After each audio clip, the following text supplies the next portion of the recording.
If you have an old garden unit you're not using anymore, you can still use the lights.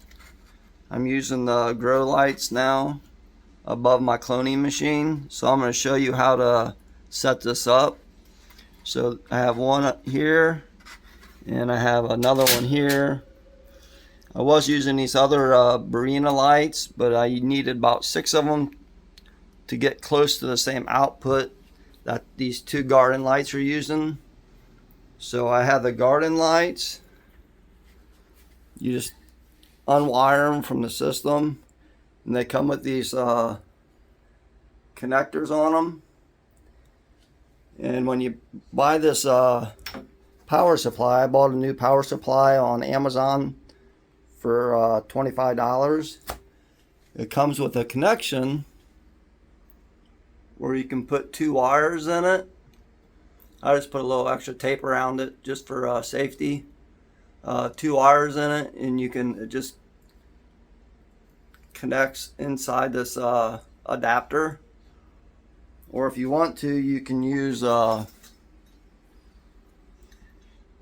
old Gardyn on-off switch and just wire it into that, so you still have the switch and you can just plug it in right there. But I don't really see a need for that. Then the Gardyn power supply, I'm just running it into a Wi-Fi switch.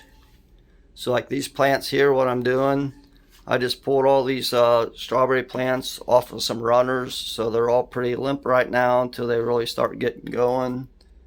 And then I'm able to just take some starter plants and put them in here until they start getting roots.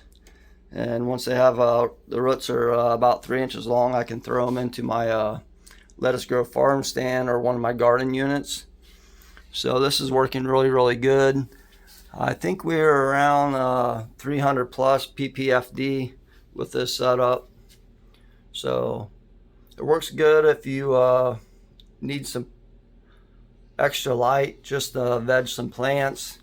I just take some of the outdoor plants I like, toss them in my cloning machine, and before you know it, I have a new plant. So some of these plants I'll just keep in here, keep cutting them off and making new plants until next summer when I need some more plants for outdoor. So I'll pretty much won't have to buy this variety again. I like this variety, so I saved it. So if you have any questions about this, I'm just holding these up. If we can see it here, I have a zip tie running around it to hold it onto the shelving unit. So zip tie them up, wire them into the new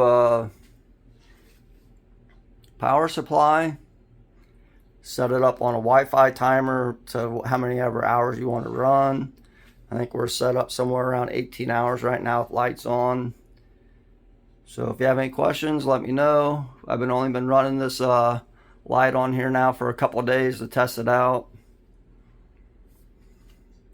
And if you found this useful, subscribe for future growing videos. Thank you.